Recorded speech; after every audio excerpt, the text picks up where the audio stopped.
Muy buenos días con todos. Bienvenidos a un nuevo, a una nueva ponencia de Identidad Económica Perú. En esta oportunidad tenemos la ponencia internacional con el doctor Joaquín Farina. Él es licenciado en Economía por la Universidad de Buenos Aires, en maestría en Economía Internacional y Relaciones Laborales por la Universidad de Castilla en La Mancha, y doctorado en Economía y Empresa por la Universidad de Castilla en La Mancha también. Él es director del Centro de Estudio de la FC de la Universidad de Buenos Aires. El día de hoy nos va a hablar acerca del tema de la tasa de explotación como medida de desigualdad global, que también fue su tema de doctorado, ¿no? Para sustentar su doctorado en Economía y Empresa, ¿no? ¿Cómo está, doctor Joaquín? Muy buenos días. Hola Daniel, ¿cómo andás? No sé si me oyen bien. Lo primero que quería dilucidar es, en principio, ¿qué es el marxismo cuantitativo? ¿No? Porque parece, digamos, todos los que hacemos investigación sabemos lo que es un marco teórico, digamos, para mí es mi marco teórico, pero lo que hay que darse cuenta es que si de alguna manera el marxismo cuantitativo constituye, por ejemplo, otra rama del marxismo. No sé, están los morenistas, los mariateguistas, los maoístas, los leninistas y estamos los cuantitativos. Bueno, de ninguna manera es así. El marxismo cuantitativo es una disciplina que se definió a partir del libro ese de Paul Yun del año 91, que lo que hace es de alguna manera dotar al marxismo o permitirle al marxismo lo que otras ramas de distintas ciencias se permiten sin ningún tipo de cuestionamiento, o sea, permitirse calcular, permitirse estimar, permitirse cuantificar.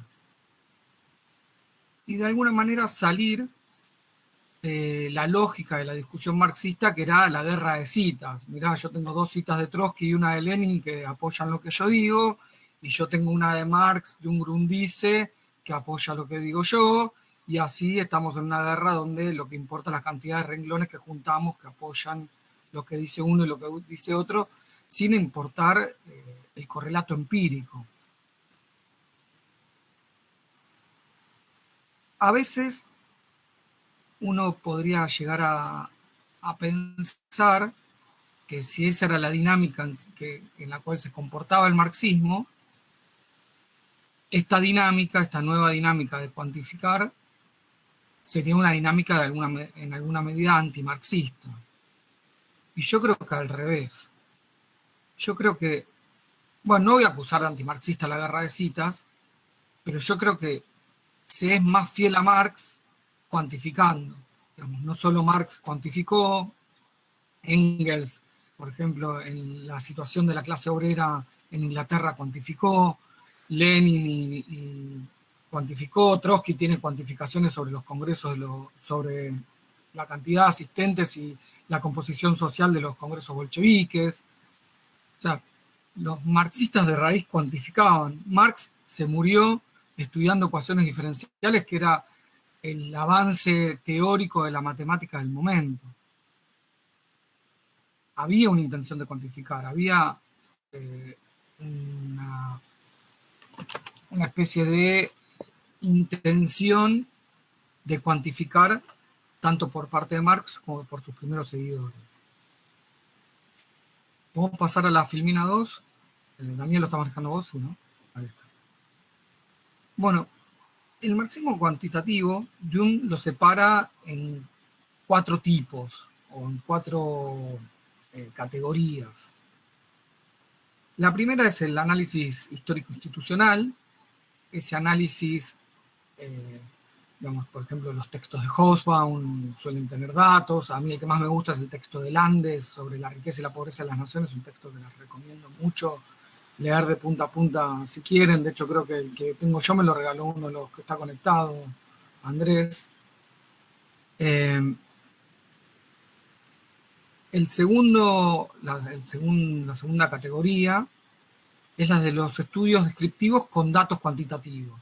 Y ahí tenemos, por ejemplo, el texto de Lenin que les hablé de un congreso bolchevique, el texto de Engels sobre la situación obrera, de la clase obrera en Inglaterra. En Argentina tenemos el texto del catalán Vialema C, que es una especie de evocación al texto de Engels, ¿no? Sobre se llama, ahora lo tengo por acá, pero es algo parecido a la situación de la clase obrera, pero no arranca con la situación, es una palabra parecida, ahora se me fue. Después están los análisis basados en la estadística inferencial. A mí el que más me gusta de esos es de un no marxista tan estricto, pero que utiliza metodología marxista y se ha formado indudablemente en el marxismo, como Goodwin, que tiene un formato de un modelo de depredador-presa similar al de la biología, similar a de la zoología, en realidad siendo más específicos, para las situaciones iteradas entre aumentos de salarios y aumentos de inflación. Y finalmente la cuarta categoría es la de interpretaciones de variables cuantitativas marxistas en clave dinámica. En esa categoría se encuadra mi trabajo. Ahí también tenemos trabajos muy importantes, digamos, el exponente más importante es Shaikh, pero también están Roberts, Mosley, otro argentino con el cual yo suelo debatir, que formó parte del grupo de estudio en algún momento, es Ezequiel Maguito, hay muchos. Entonces, en cada una de estas ramas, que muchos textos son anteriores a 1991, como se habrán dado cuenta, Jung, a partir de alguna manera, delimitar esta disciplina, permite o da licencia teórica a algo que siempre se hizo, que es poder utilizar herramientas estadísticas, utilizar correlatos empíricos, utilizar estimaciones, y todo lo que usa, por ejemplo, un neoclásico, sin ningún tipo de problema, econometría, por supuesto.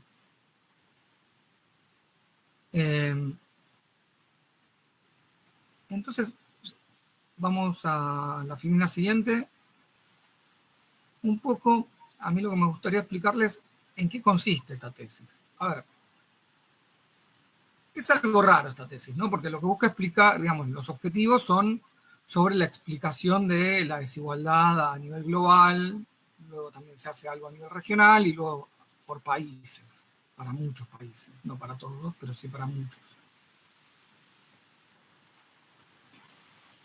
Pero en realidad todo eso es una excusa para poder utilizar esta herramienta que para mí fue fundamental en el análisis de la desigualdad, que es la tasa de explotación.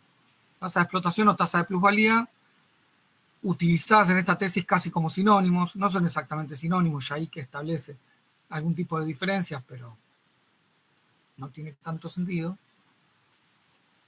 Entonces, tengo que apagar esto porque yo... Ah, no lo voy a apagar, pues lo voy a necesitar. Entonces,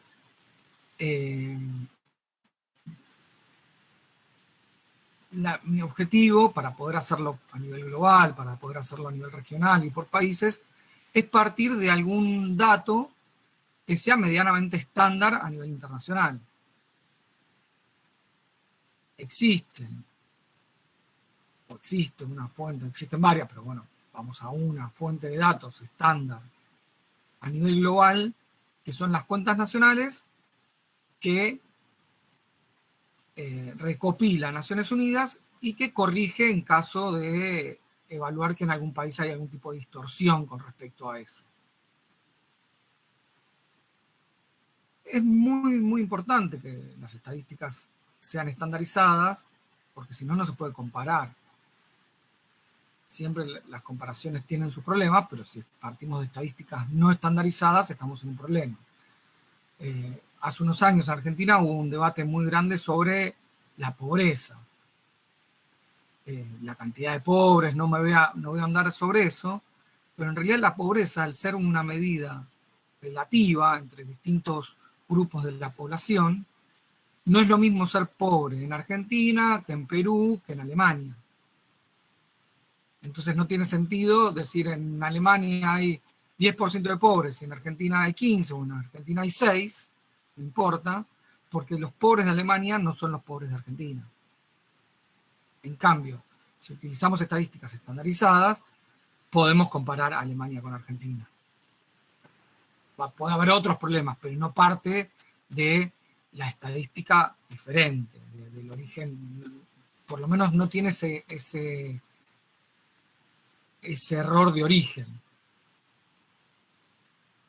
Bueno, entonces nosotros partimos de las cuentas nacionales. Estas cuentas nacionales están recopiladas bajo la matriz teórica de la escuela neoclásico-keynesiana, la síntesis neoclásico-keynesiana. De alguna forma las desconstruimos y las reconstruimos para que sean compatibles con la teoría del valor-trabajo de Marx. No sé qué tan familiarizados están con la teoría del valor-trabajo de Marx. Si surge alguna duda, pueden ir pasando las preguntas y lo aclaramos después. Entonces, ¿qué es lo que queremos calcular nosotros? Queremos calcular esa tasa de explotación. Las relaciones a veces en economía se utilizan letras minúsculas para los valores absolutos, letras mayúsculas. Entonces, esa tasa de plusvalía, no confundir con la masa de plusvalía, ¿no? La tasa de plusvalía, que es una relación, es la relación que hay entre trabajo no retribuido y trabajo retribuido. Si lo queremos en porcentaje, se multiplica por 100. ¿No? Ahora, ¿qué es el trabajo no retribuido en la teoría del valor-trabajo de Marx? La plusvalía. ¿No? La masa de plusvalía extraída en un país es igual a la cantidad de valor generado por el conjunto de los trabajadores que no es retribuido. ¿Me siguen hasta ahí? Sí. Bien. ¿Y qué es el trabajo retribuido? Bueno, la suma de todos los trabajos retribuidos es el capital variable. Entonces, yendo a esas cuentas nacionales, nosotros nos anclamos, por decirlo de alguna manera, en la distribución del ingreso. Mi tesis de maestría es sobre la distribución del ingreso, pero no sobre la distribución personal del ingreso, la que separan deciles, por ejemplo. Sobre la distribución funcional del ingreso. Esa distribución funcional que en los 70 se medía en todo el mundo, que luego se dejó de medir o se dejó de publicar y digamos, dejó de estar de moda, por decirlo de alguna manera, y que retornó en el nuevo siglo y se recalculó hacia atrás, ¿no? Entonces, esa distribución del ingreso es la que separa la retribución que reciben los asalariados de toda la retribución que reciben los no asalariados. Tenemos ahí un candidatazo, ¿no? Porque si estamos en la teoría del valor-trabajo, en el cual todo valor es generado por el trabajo, tenemos un candidatazo a que el trabajo no retribuido sería el PBI menos la retribución a los asalariados, dividido la retribución a los asalariados. Pero tenemos otros problemas, no es tan sencillo, ¿no? Me acuerdo cuando a Eladio Febrero, que es un neorricardiano muy interesante, un rafiano muy interesante, que fue uno de mis directores de tesis, le planteé esto, me dijo, bueno, pero al final solo es un cociente entre la retribución a los asalariados y la retribución a los no asalariados, o en realidad a la inversa, ¿no? A los ingresos que no provienen de salarios dividido los ingresos que provienen de salarios. No entiendo cuál es el valor de esto. Entonces, mi planteo, no solo a partir de mi desarrollo personal, sino que esto tuvo varios ensayos en los cuales recibí un montón de correcciones, una de las más importantes de Juan Kornblit, fue, bueno, es que tampoco es tan fácil como ese coeficiente de estratos. Y ahí si se fijan, en la fórmula que tienen más a la derecha, tienen la tasa de explotación es igual a 1, que sería todo el PBI, o 100 si se van a manejar en porcentajes, menos la proporción de lo que se le retribuye a los asalariados, o sea, a todo el PBI le resto la proporción de lo que se le retribuye a los asalariados, le resto lo que se llaman las cuentas mixtas o la retribución a los cuentapropistas, lo que obtiene el panchero, que es el dueño de su propio carrito de panchos, lo que obtiene el profesional independiente. Y también, en base a la corrección que me hizo Juan, le resto las depreciaciones, porque lo que me tengo que manejar es con el Producto Bruto Interno. Entonces, como esto está en base a, no estaba en base al PBI, sino en base al Producto Nacional, al Producto Neto, tenía que restarle las depreciaciones para que queden brutos. Pero no importa, es solo una maniobra contable. Todo eso lo debo dividir por el trabajo retribuido. Y de nuevo, nosotros habíamos pensado primero en la retribución a los asalariados, pero ahí hay toda una discusión en el marxismo muy, muy fuerte sobre qué es el trabajo productivo y qué es el trabajo improductivo. De hecho, yo tuve muchas entrevistas con diferentes marxistas, uno de ellos, por ejemplo, Giorgio Gatei, especialmente me fui a Bolonia a estar una semana discutiendo con Giorgio Gatei este tema. Giorgio es un viejo teórico del PC italiano, donde discutíamos sobre el trabajo retribuido y el trabajo no retribuido, algo que está presente en los textos de Riesnik, que está presente en un montón de textos también de marxistas argentinos, pero de alguna manera esto había que compatibilizarlo con lo que se puede medir, porque si nos metemos a hilar demasiado fino y tratar de buscar la variable perfecta, y eso nos lleva a un callejón sin salida de algo que no se puede medir, volvemos a la guerra de citas. Volvemos a justificar la realidad por guerras de citas, muchas veces de autores de hace siglos. Entonces, lo primero que logramos restar es el proporcional de salarios, la proporción de lo que implican los salarios de la administración pública en el PBI. Seguro, los salarios estatales no son productivos de plusvalía. ¿Quedan cosas por afuera? Sí, por ejemplo, ahí van a ver en gris que dice menos los salarios del sector financiero. A partir del año 90 y pico aparece esta variable, por lo menos para los países OCDE, para una veintena de países OCDE, no mucho más, lo que nos permite refinar un poquito más la fórmula. Pero como nosotros queríamos arrancar en el año 73, nos quedamos ahí. ¿Quedan cosas de trabajo improductivo dentro de estos salarios? Y sí, por ejemplo, hay toda una discusión sobre si los salarios del comercio son productivos o improductivos de plusvalía. Es indudable que el repositor del supermercado, que agarra un envase gigantesco que viene en un pallet de paquetes de papel higiénico, lo desarma y lo pone en las góndolas, está realizando un trabajo productivo, porque no es la misma mercancía el pallet de 2.000 rollos de papel higiénico que el paquete de 4 rollos. Son dos mercancías diferentes. Si bien ambos sirven para lo mismo específicamente, sin ahondar en detalles, ¿no? Para qué lo usa cada uno. Entonces, pero por otro lado, una cajera de supermercado podríamos pensar que su trabajo no es productivo. Esa mera tarea de cobrar es no productivo. Pero cuidado, porque desde que empezaron a funcionar los códigos de barra, ¿no? Desde que ya no cliquean el precio que está puesto en un cartelito, muchos de ustedes son muy jóvenes y nunca lo habrán visto eso, pero por ejemplo, Tavi, que está ahí conectado, se acordará cuando iban con la remarcadora poniéndole los precios a cada producto.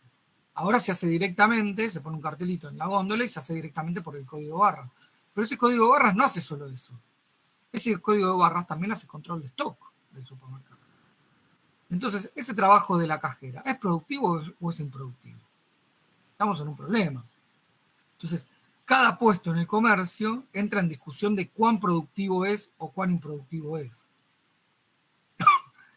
Y si esto fuera así, deberíamos, para poder computarlo, poder tener un desagregado de no solo de los salarios que se pagan en el comercio minorista, sino también poder tener una precisión de que en cada comercio quién hace trabajo productivo y quién no, y discutir en cada puesto, en cada lugar, si es trabajo productivo o no. Imagínense, eso es inabarcable, mucho menos en términos estandarizados a nivel mundial. Debe haber parecidos entre supermercados brasileños, argentinos y peruanos, pero probablemente los supermercados japoneses, donde el trabajo es muy caro, tengan mucho más procesos automatizados. Entonces serían hasta incomparables. Entonces nos metemos en un problema muy difícil de solucionar. Incluso en esta propuesta de agregar o de desagregar, mejor dicho, los salarios de las instituciones financieras. Los empleados bancarios no hacen todo lo mismo. No todos tienen una tarea meramente financiera. Algunos, por ejemplo, pueden venderte un servicio, venderte un seguro.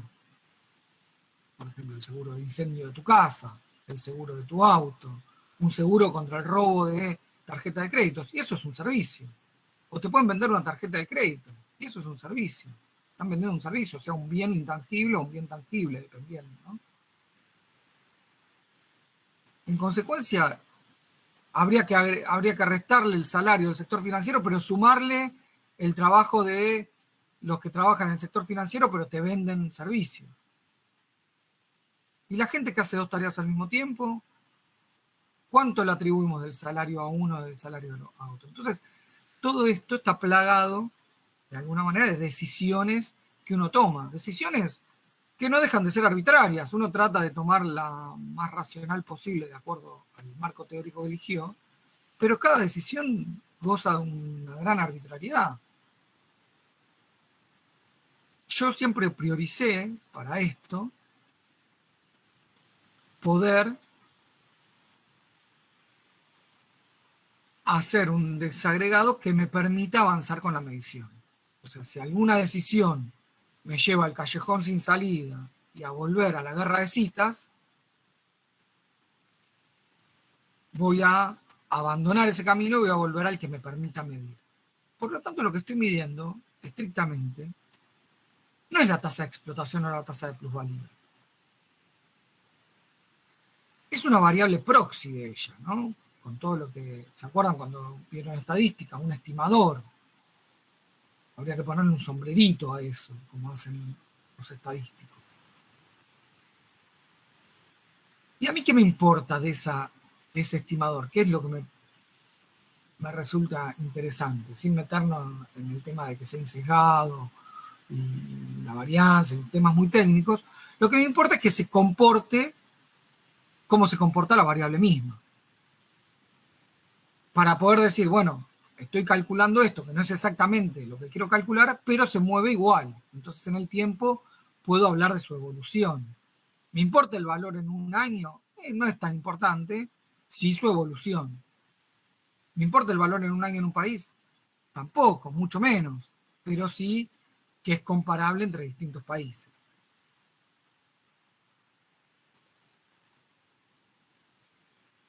Bien, pasamos a... Me parece siguiente PPT, sí. Siguiente PPT, por favor. Sí, exacto. Entonces, vamos a cómo se trabajó. A ver, si yo me estoy reivindicando dentro de esta disciplina que es el marxismo cuantitativo, me voy a permitir las licencias que me permita el marxismo cuantitativo, que no son diferentes a las licencias de cualquier otra rama de mi misma ciencia, o no rama, perdón, o de cualquier otra encuadre ideológico o teórico de mi misma ciencia. Entonces, ¿qué pasa cuando me falta un dato? se buscaron los datos en esa base de Naciones Unidas, en distintas fuentes, en otras fuentes, etcétera, etcétera. Y de golpe nos encontramos con que países como Brasil lo calculaban, algunos datos que yo necesitaba cada 5 años, otros países lo calculaban bastante, pero en el medio tienen agujeros. Otros países lo calcularon hasta determinado año y no tienen la base actualizada en los últimos años. Entonces estamos ante un problema. Otros países ni siquiera tienen el dato, ¿no? También puede pasar. Entonces estamos ante un problema bastante grande, porque ¿cuál es el peor sesgo de todos?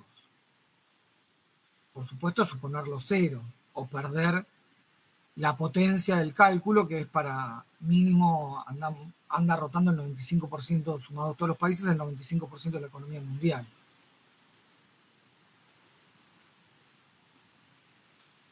Entonces, si el peor sesgo es la inexistencia del dato, un sesgo menor es que si yo hago una estimación con alguna cuestión que lo justifique teóricamente por detrás, realizo esa estimación y tengo un dato que no es el dato real, no es el dato que se hubiera medido, pero que es menor que la diferencia con el cero. Se me achica de alguna manera el error. Entonces, se utilizaron estrategias de backcasting o forecasting, de acuerdo si íbamos hacia adelante o hacia atrás, que me permitían, por una distribución al azar de los residuos, calcularlo. Uno también podría decir, bueno, hay un agujero de 5 años y esto va del 10 al 15, lo supongo lineal, sube un punto cada año. ¿Está bien? También se puede hacer eso y se puede justificar perfectamente. Estos son métodos más modernos, ¿no? Que una suposición meramente lineal. Y después estaba el problema de los países que directamente tenían, por ejemplo, algunos datos, tenían el dato de la distribución funcional del ingreso, que era el principal, pero me faltaban las rentas mixtas, por decir algo. Bueno, existe abundante bibliografía de comparación entre países por lo que se llaman tipos de capitalismo. Entonces, países que pertenecen a tipos de capitalismo similares suelen tener estructuras económicas similares. Por lo tanto, si a mí me faltaran los datos de Finlandia, podría calcularlos por un promedio del dato de Dinamarca, Suecia y Finlandia. Finlandia me faltaba y Noruega, ¿no? Y ese sesgo es mejor que perder ese país, que sí tenía tenía el dato principal, el dato que más pesa en esta estadística. Perder ese país me implicaba por ahí perder un 1% del PBI mundial. Entonces, si por distintos motivos voy perdiendo distintos países, esto me soluciona para mantener ese estándar que yo en principio me planteé para encima del 85% y siempre está más rondando el 95%. Bueno, esto combinado con ser bastante estrictos, con tampoco tener un sesgo de sobreconocimiento. ¿Y qué es este sesgo que yo llamo de sobreconocimiento? A ver, hace unos años había cuestionamientos a las mediciones estadísticas del INDEC. Yo no utilizo datos que también releve el INDEC, pero solo por dar un ejemplo. Ahora, eso yo lo sé porque vivo en Argentina. Yo no sé si Honduras tiene un cuestionamiento a las mediciones de su Banco Central. No lo sé. Si Naciones Unidas sabe esos cuestionamientos y los suele corregir de alguna manera. Entonces yo confío en ese dato estandarizado, pero si yo voy a lo que conozco, corrijo solo los países que conozco y no corrijo los países que no conozco. O que no puedo saber o que no lo... Entonces, ese sesgo de sobreconocimiento también hay que evitarlo. Esto me arroja una variable proxy, en este caso de la tasa de explotación y la tasa de plusvalía, que es muy, pero muy, muy válido como evolución global, como evolución mundial para el mundo capitalista. Digo el mundo capitalista porque a medida que fue cayendo el muro de Berlín, fueron incorporándose países de la órbita socialista a capitalismo, se fueron incorporando, pero esto es la plusvalía o la extracción de plusvalía es algo típico del capitalismo, no de otras formas de organización de la producción. Bueno, entonces es muy válido a nivel global, es bastante válido, pero menos que antes a nivel regional, y tiene bastantes problemas a nivel local o a nivel país. Igualmente uno lo puede usar sabiendo de esos problemas, ¿no? Pero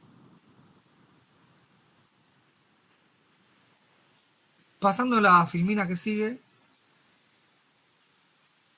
entonces una de las cosas que tenemos que tener en vista desde la teoría del valor-trabajo de Marx es las distintas relaciones que tiene la tasa de ganancia con la tasa de explotación. Nosotros tenemos que la tasa de explotación es el trabajo no retribuido dividido el trabajo retribuido, ¿no? ¿Y a qué es igual la tasa de ganancia? La tasa de ganancia es igual a ese mismo trabajo no retribuido, o sea, esa misma masa de plusvalía, dividido la suma de el trabajo retribuido, que es el capital variable, más el capital constante. El capital constante que se puede separar en capital constante fijo y capital constante circulante. Esta es una de las tareas a realizar, poder medir esto. Acá tenemos mucho más problemas de incompletitud de datos. Entonces estamos viendo qué variable se asemeja más a los datos que necesitamos. Si quieren después los discutimos, luego de las preguntas o si surge alguna pregunta. Pero la intención es poder calcular la tasa de ganancia con un método similar también a nivel mundial. La tasa de ganancia se comporta más o menos como el gráfico que ven ahí, ¿no? Es tendencialmente decreciente, pero tiene idas y vueltas, por decir de alguna manera. No me salió muy lindo el gráfico, la verdad lo hice medio a las apuradas, pero uno podría tomar algún periodo donde eventualmente suba. El periodo entre la Segunda Guerra Mundial y el año 73, cuando de la crisis de las deudas externas en Latinoamérica, es todo un periodo en el cual la tasa de ganancia va a subir, para luego bajar a partir del 73 y pico, hay que ver, depende de la medición que tomemos. Pasemos a la filmina siguiente. A la siguiente, PPT, por favor. La filmina siguiente tenemos un gráfico en base a los datos, digamos, al relevamiento que hizo Mahito cuando formaba parte del grupo de investigación, pero tomado por se me fue el nombre, por Michael Roberts. Entonces, Michael Roberts lo que hizo es meter esa tasa de ganancia en los principales acontecimientos de la historia. Algo que yo hago al final de mi tesis, van a ver, donde voy tomando la evolución de la tasa de explotación y también veo cómo impactan los distintos acontecimientos de la historia, tanto locales como regionales o mundiales. Entonces, pareciera que estas variables tienen un correlato directo con el flujo y reflujo en la lucha de clases y otros tipos de acontecimientos históricos. Pasamos a la que sigue. Fíjense el pedacito que va del año, digamos que acá aparece del año 65, pero bueno, a nosotros nos interesa del año 73 en adelante. Aparece esta tendencia decreciente de la tasa de ganancia, ¿no? Aparecen ciertas recuperaciones y demás. ¿Y de la mano de qué vienen estas recuperaciones? Fíjense lo interesante y cómo acá se unen de alguna manera estas dos estas dos variables. Marx va a hablar de diferentes causas contrarrestantes, a las cuales se pueden agregar, por ejemplo, el imperialismo descrito por Lenin. Incluso se podrían agregar otras. Otra vez discutiendo con uno de los miembros del grupo de investigación, él planteaba otras causas contrarrestantes un poco más modernas. Pero de esas causas contrarrestantes que hablamos recién, por lo menos 4, en realidad 3,5, tienen que ver con la evolución de la tasa de explotación. La primera es la elevación del grado de explotación del trabajo, ¿no? El aumento de la cantidad de trabajo no retribuido en proporción al trabajo retribuido, ¿no? El aumento de la masa de plusvalía, de alguna manera. ¿Y cómo se puede, de qué manera puede aumentar ese trabajo no retribuido? Bueno, ese trabajo no retribuido, por ejemplo, puede aumentar, la forma más típica es a través de el aumento de la jornada laboral o la disminución de los tiempos muertos en la jornada laboral. U otra cosa que suele aparecer es el aumento de la edad jubilatoria. Fíjense como cada vez que está en crisis la tasa de ganancia, aparecen estas discusiones. Hay que aumentar la edad jubilatoria, hay que flexibilizar el trabajo, etc. Esta causa contrarrestante puede provocar que la tasa de ganancia caiga más lento. Si quieren pueden pasar a la filmina que sigue. Perdón, me olvidé de avisar. Claro. Que la tasa de ganancia caiga más lento o directamente se dé vuelta y empieza a subir. Dependiendo de cuánto aumente esa proporción de aumento de la jornada laboral o la edad jubilatoria, cuán efectivo sea.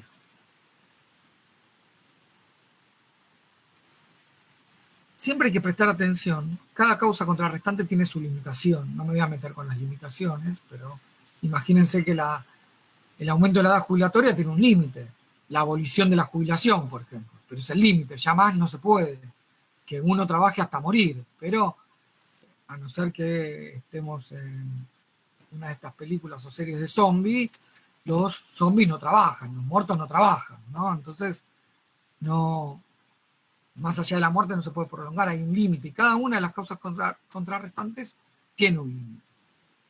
Entonces, todas estas causas contrarrestantes que tienen un límite se contraponen de alguna manera con el aumento de la composición orgánica del capital por un aumento del capital constante, que es algo ilimitado. Entonces siempre se impone la caída de la tasa de ganancia. A la larga o a la corta, la ley capitalista de caída de la tasa de ganancia se va a imponer. La segunda causa contrarrestante hace que aumente la tasa de explotación, la tasa de plusvalía, pero esta vez por una disminución del capital variable, por una disminución de los salarios. Nuevamente, estamos ante un caso que puede disminuir la velocidad de caída de la tasa de ganancia o incluso dar la vuelta y provocar que la tasa de ganancia suba. Obviamente se puede combinar con la versión anterior y con las posteriores y con las que no voy a nombrar. Con todas las causas contrarrestantes se combinan. La cuarta causa contrarrestante es el aumento de la superpoblación relativa. Distintas, ¿no? Incorporación de otras masas de la población al mercado de trabajo, por ejemplo. Lo cual posibilita a través de la competencia de una caída de los salarios y pasamos a la segunda causa contrarrestante. A partir de ahí es igual. La quinta causa contrarrestante es a través del comercio exterior. A través del comercio exterior hay dos aspectos, pero a mí el que me interesa es el segundo aspecto. Por eso yo les hablé de 3,5, por decirlo así. Que es, se abaratan, se permite la importación de bienes salarios, de bienes comprados típicamente por los asalariados. Por lo tanto, eso me va a permitir bajar los salarios, bajar el capital variable, en este caso sin afectar el nivel de vida de la población. Pero igualmente nos estamos yendo al caso 2, con una diferencia leve, pero nos vamos al caso 2. Pasamos a la filmina siguiente. Una Sí, consulta antes que pase a la siguiente PPT. sí. Serían 4 causas, ¿verdad? No, no, Porque ahí no hay son más. más, son 7, digamos, son 6 descritas por Marx, se podría agregar el imperialismo descrito por Lenin, pero yo nombré las 4 donde la tasa de explotación es importante. Ah, entiendo. O sea, digamos que del segundo hay un tercero y usted ha considerado el cuarto y el quinto, Exacto. ¿no? Está bien. El tercero, por ejemplo, es la baja de el precio del capital constante. Entonces, lo que hace es que una empresa se pueda tecnificar o se pueda maquinizar, en términos Mandel, se pueda maquinizar más barato, porque las máquinas valen más baratas, porque el gobierno, por ejemplo, te da un subsidio para una, una evolución tecnológica de tu producción. Eso pasa todos los días, ¿no? Que los gobiernos subsidian a las empresas para la compra de maquinarias. Entiendo, gracias. Siguiente PPT para continuar. Siguiente filmina. Ok. Ahí tenemos la evolución de la tasa de ganancia, la tasa de ganancia global. Como ven, tiene un comportamiento similar, perdón, de la tasa de ganancia no, de la tasa de explotación, tiene un comportamiento similar al de la tasa de explotación, pero a la inversa. A medida que va avanzando, o que va, o hablando mejor, que va cayendo la tasa de ganancia, va siendo necesario aumentar la tasa de explotación para que esa tasa de ganancia no caiga tanto. Esto resulta, a mi entender, bastante interesante, porque también podríamos plantear un modelo de predador-presa, de qué es lo que cae, digamos, qué es lo que pasa primero, o cuánto pasa primero uno del otro. Yo aún no lo he diseñado, pero siempre tuve en la cabeza hacer un modelo similar al de Godwin, de precios y salarios, pero con tasa de explotación y tasa de ganancia. Para que se den una idea, la tasa de explotación global va del 63% en el año 73 al 103% 40 años después. Es un aumento de 2 tercios. La tasa de explotación de los 6 países principales va del 42% al 61% en esos 40 años. Y los países de una segunda línea, no me acuerdo cuántos países eran, pero serían los restantes del G20 más algún país más, va del 103% al 177%. Si quieren a modo de dato de color, el de Perú va de 191% a 278% y el de Argentina va de 76% a 236%. Pero yo quiero acá destacar algo. Este dato empírico de alguna manera contradice a lo que hubiera esperado Marx. Marx sí espera que la tasa de explotación suba al ritmo que sube la tasa de ganancia, porque deben funcionar las causas contrarrestantes. Pero él siempre esperó que las tasas de explotaciones serían mayores en los países más tecnificados, en los países tecnológicamente más avanzados. Ahora, esto deja de ser marxista porque solo un pequeño aspecto de lo que predijo Marx no se revela. No, al revés. Nunca olvidemos la importancia que le da Marx a la crítica. Ser criticado por Marx implica de alguna manera, igual depende de los términos en los cuales a uno lo critiquen, que se es respetado lo suficiente por Marx como para ser analizado. Y después te puede criticar en mejores o peores términos, pero la crítica es cumple una función central en Marx. Y además, esto sería una crítica de índole inmanente, una crítica con el método de Marx. Estoy criticando a Marx conociendo lo que dice, conociendo lo que predice, y digo, mira, empíricamente pasan un montón de cosas que vos has predicho, pasa la caída de la tasa de ganancia, pasa que sube la tasa de explotación, ahora el lugar donde vos hubieras ubicado la tasa de explotación de los distintos países parece no ser la que hubieras predicho.